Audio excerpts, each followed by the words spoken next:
Finally reach అయిపోయాను. ఈ టెంపుల్‌లో ఉన్న విశేషం ఏంటంటే ఒకే ఒక మనిషి కష్టపడి తన మొత్తం లైఫ్ అంతా 30 ఇయర్స్ కష్టపడి కట్టారు.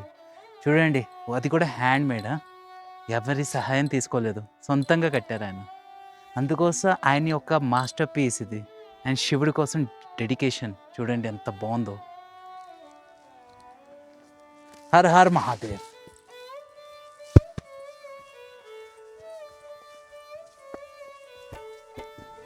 మీకు స్లాట్స్ అని చెప్పాను కదా, ఇదిగోండి స్టోన్స్ కట్ చేసి వీటిని అంటారు slots.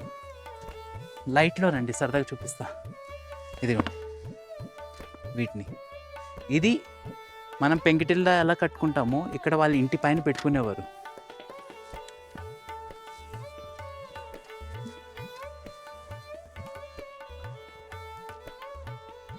Her Har Mahadev.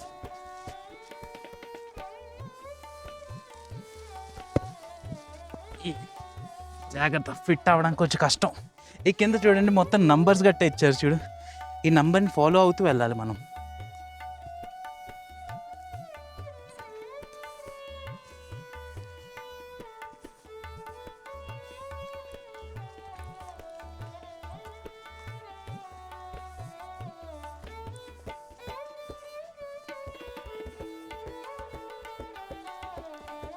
Finally మనం పరమేశ్వరుడి దగ్గరికి వచ్చేసాం.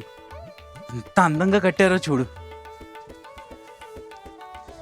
ఈ స్టోన్స్ని రుద్రాక్షల్లాగా పెట్టి చేశాడు చూడు, ఎంత అందంగా కాపు చేస్తాడు ఆయన. బోలో నమ పార్వతీపతే, హర హర మహాదేవ శంభో శంకర. హర్ హర్ మహాదేవ్,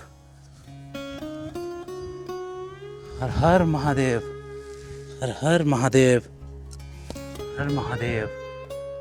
ఎంత బాగుందో.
ఇంత బ్యూటిఫుల్ ప్లేస్ని ఎప్పుడు చూస్తానని అనుకోలేదు.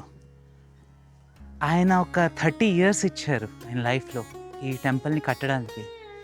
అండ్ పరమేశ్వరుని చూస్తుంటే ఎంత పీస్ఫుల్గా, ఆ డీటెయిలింగ్ చూస్తుంటే ఎంత అంటే అసలు మాటలు లేవు నా దగ్గర చెప్పడానికి, అంత బ్యూటిఫుల్గా చేశారు ఆయన. గ్రేట్ అసలు. నేను చాలా హ్యాపీ వచ్చానని ఇక్కడ. నా మొత్తం ట్రిప్లో చేయాల్లో అతి బ్యూటిఫుల్ అయిన ప్లేస్ అయితే ఇదే. ప్యాలెస్ కంటే చాలా beautiful, trust me, and do visit. With this I end my trip and thank you so much. And please subscribe చేయండి. ఇప్పుడు నేను ఇంటికి వెళ్తున్నాను, చండీగఢ్. ఇప్పుడు ప్రస్తుతానికి చాలా చలిగా ఉంది, ఆల్రెడీ 16 degrees ఎంతో దిగిపోయినట్లుంది temperature. So see you later, bye bye.